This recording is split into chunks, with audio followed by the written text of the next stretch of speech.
Good morning student. आज हम intermediate भौतिक विज्ञान की पहली यूनिट फर्स्ट स्थिर वैद्युतिकी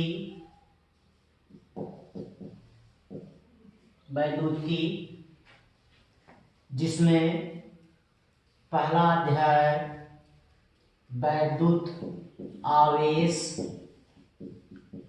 एवं वैद्युत क्षेत्र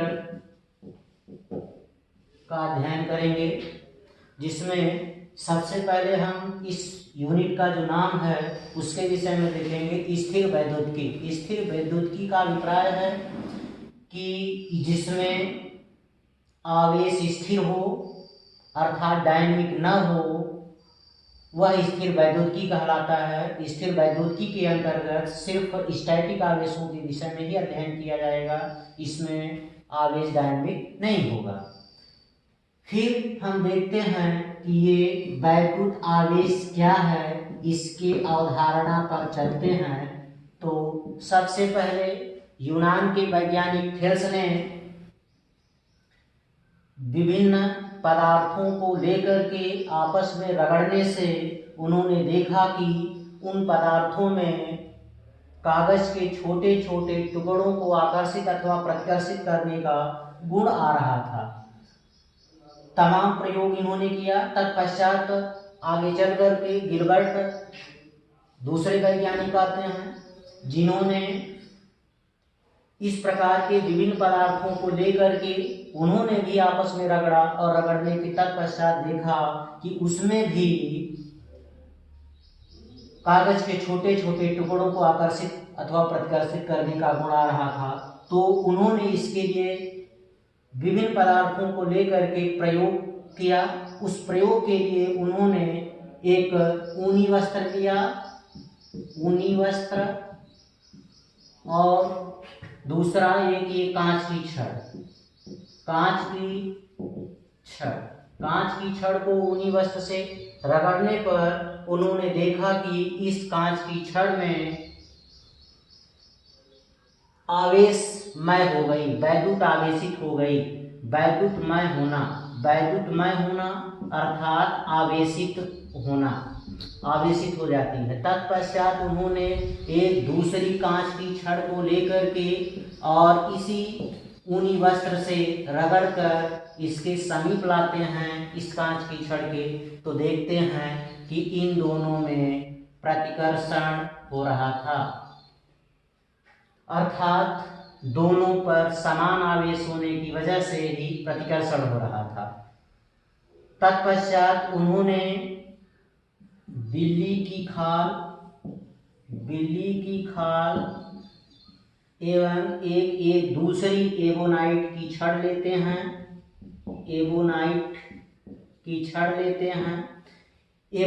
की छड़ को बिल्ली की खाल से रगड़ते हैं, तो देखते हैं कि एबोनाइट में भी हल्के कागज के टुकड़ों को आकर्षित करने अथवा प्रतिकर्षित करने का गुण आ जा रहा था, अर्थात एबोनाइट की छड़ भी आवेशित हो गई, अर्थात आवेशमय हो गई।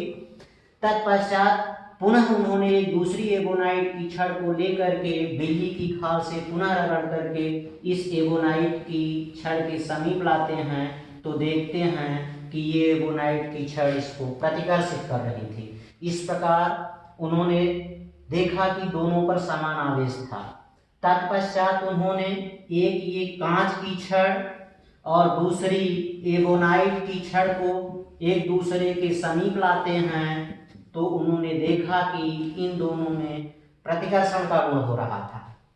तो इससे निष्कर्ष निकलता है कि कांच की छड़ एवं एबोनाइट की छड़ पर विपरीत आवेश है, जिसके कारण प्रतिकर्षण हो रहा था।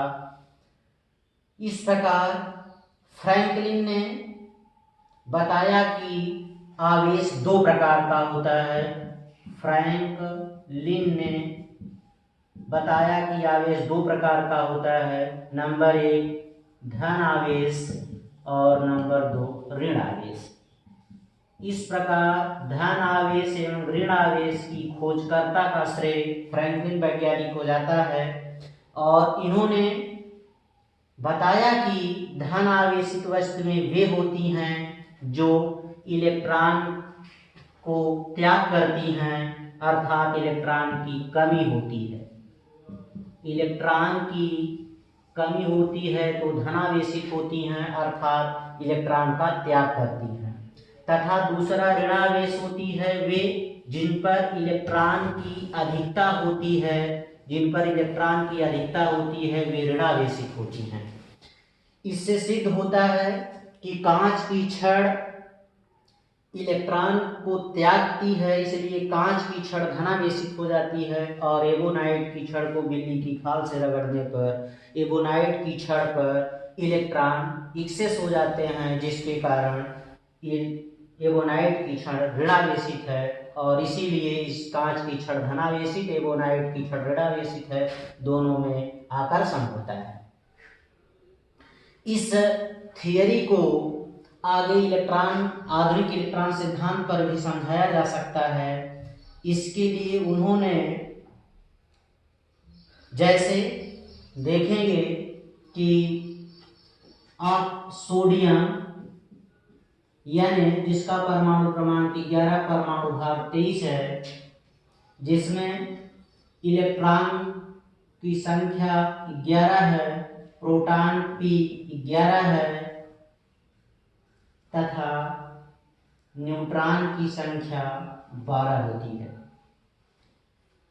प्रोटॉनों और न्यूट्रॉनों की संख्या बराबर होती है। और जैसा कि जानते हैं कि संसार में प्रत्येक पदार्थ का निर्माण कण से हुआ है और कण का निर्माण अणुओं से हुआ है और अणुओं का निर्माण परमाणुओं से हुआ है, और प्रत्येक परमाणु में इलेक्ट्रॉनों की संख्या तथा प्रोटॉनों की संख्या बराबर होने से वे दोनों वस्तुएं उदासीन होती हैं।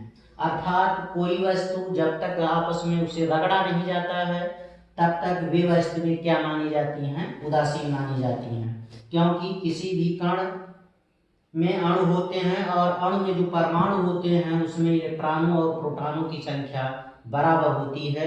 जैसा कि हम जानते हैं कि इलेक्ट्रॉनों और प्रोटॉनों की संख्या बराबर होती है, तो साधारण मैथमेटिकल रूप ये बताता है कि इलेक्ट्रॉन ऋणावेशित है और जिस पर आवेश 1.6 × 10⁻19 कूलम होता है।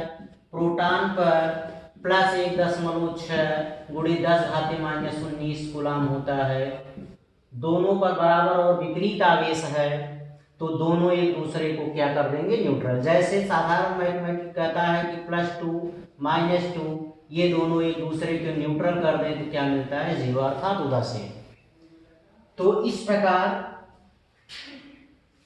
इस इलेक्ट्रॉन को यदि हम संरचना के रूप में प्रदर्शित करें तो ये किसी परमाणु में प्रोटॉन नाभिक में होता है और न्यूट्रॉन नाभिक में होता है। इलेक्ट्रॉन उसके बाहरी कक्षा में चक्कर लगाता है। इसका इलेक्ट्रॉनिक विन्यास करेंगे 2, 8, 1। इस प्रकार 2 इलेक्ट्रॉन और फिर 8 इलेक्ट्रॉन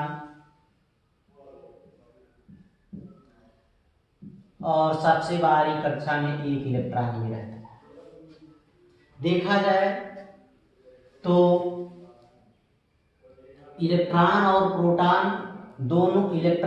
प्रोटॉन की संख्या बराबर और विपरीत होने के कारण साधारण मैथमेटिकल कहता है कि ये 0 प्राप्त हुआ यानी उदासीन होती है।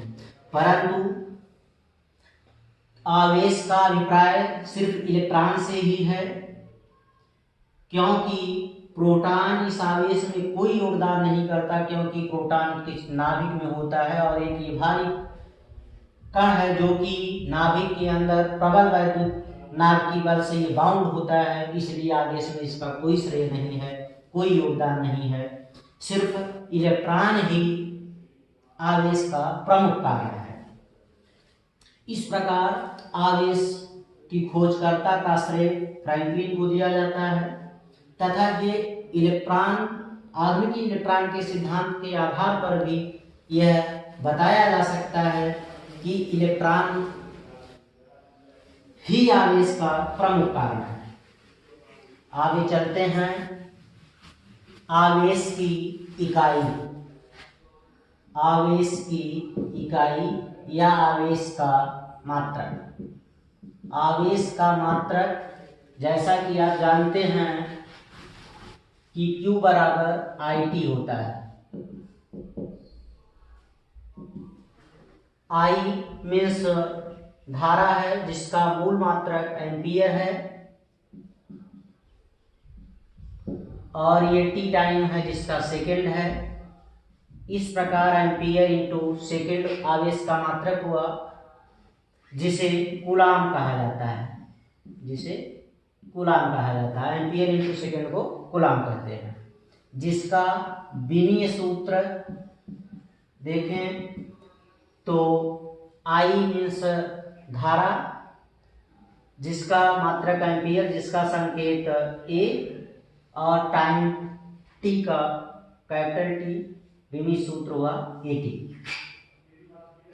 इसका एसआई पद्धति में मात्रक एम्पियर इंटू सेकेंड है, तथा सीजीएस पद्धति में इसका मात्रक, सीजीएस सिस्टम में इसका मात्रक इलेक्ट्रोस्टैटिक या सिर्फ स्टेट कूलाम कहते हैं, स्टेट कूलाम कहते हैं। तथा इसके अन्य छोटे मात्रकों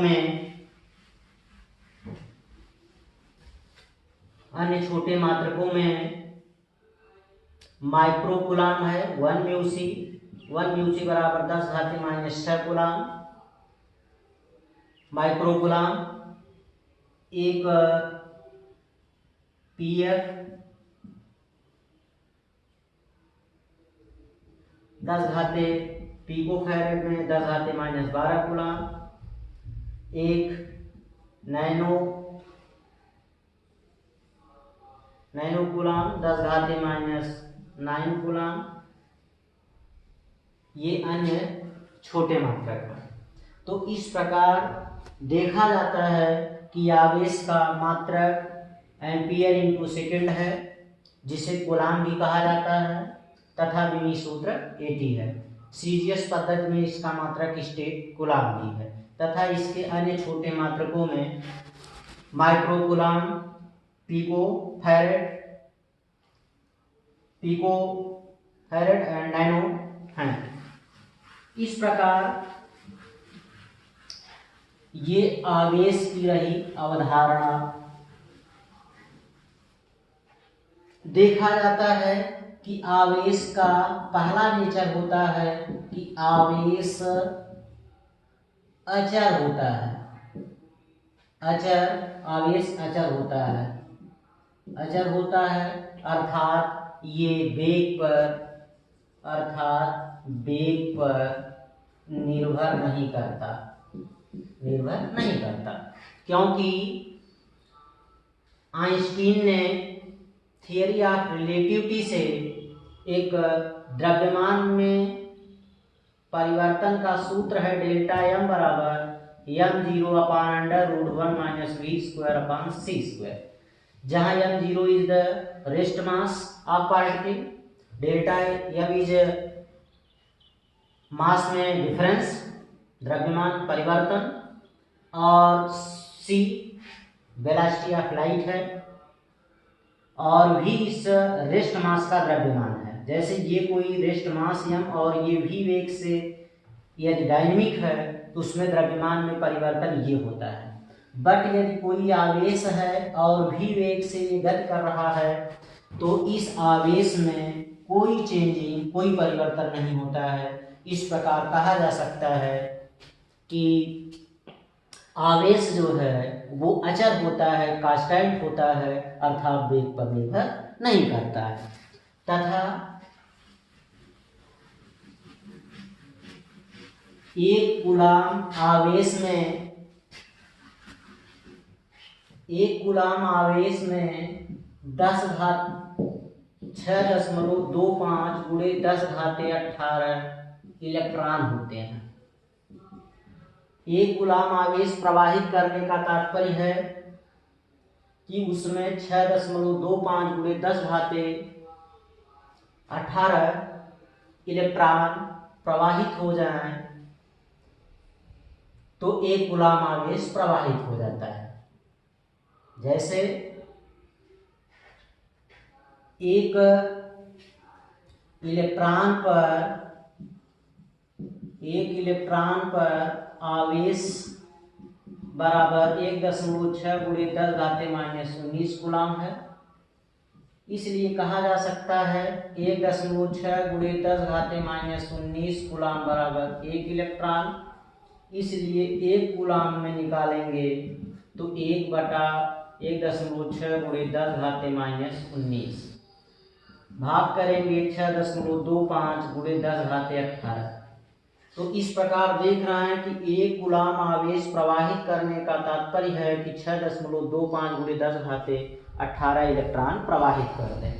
तथा आवेश का सूत्र है Q बराबर N इंटू ई।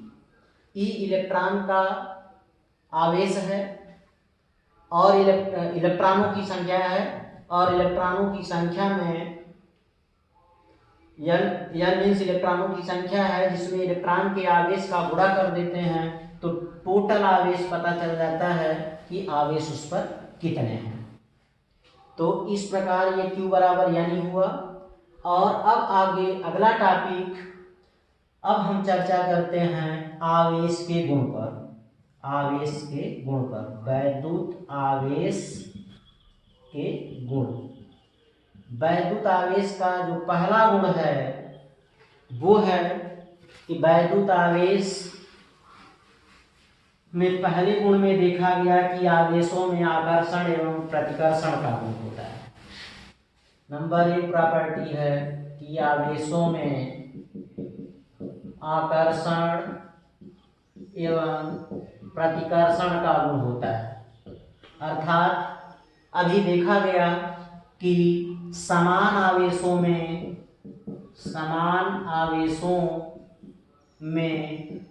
प्रतिकर्षण का गुण था तथा विपरीत आवेशों में आकर्षण का गुण है। इस प्रकार आवेश की प्रॉपर्टी है कि आवेशों में आकर्षण एवं प्रतिकर्षण दोनों का गुण होता है। जैसा कि अभी देखा गया कि कांच की छड़ को ऊनी वस्त्र से रगड़ने पर कांच की छड़ तथा पुनः दूसरी कांच की छड़ को ऊनी वस्त्र से रगड़ने पर उस कांच की छड़ को समीप लाने पर प्रतिकर्षण हो रहा था। इससे सिद्ध होता है कि कांच की छड़ को ऊनी वस्त्र से रगड़ने पर आवेश का जो ट्रांसफर हुआ अर्थात इलेक्ट्रॉन का जो स्थानांतरण हुआ वो समान प्रकार का था। परंतु इसके विपरीत जब उन बिल्ली की खाल को एबोनाइट की छड़ से अभी रगड़ा गया था तो देखा गया कि एबोनाइट की छड़ पर जो इलेक्ट्रॉन का स्थानांतरण हुआ वो दूसरे प्रकार का था। इस तरीके से कांच की छड़ और एबोनाइट की छड़ में आकर्षण का गुण आया, क्योंकि दोनों पर विपरीत आवेश थे। तो ये आपका रहा आवेश की पहली प्रॉपर्टी। दूसरी प्रॉपर्टी है वैद्युत प्रेरण की।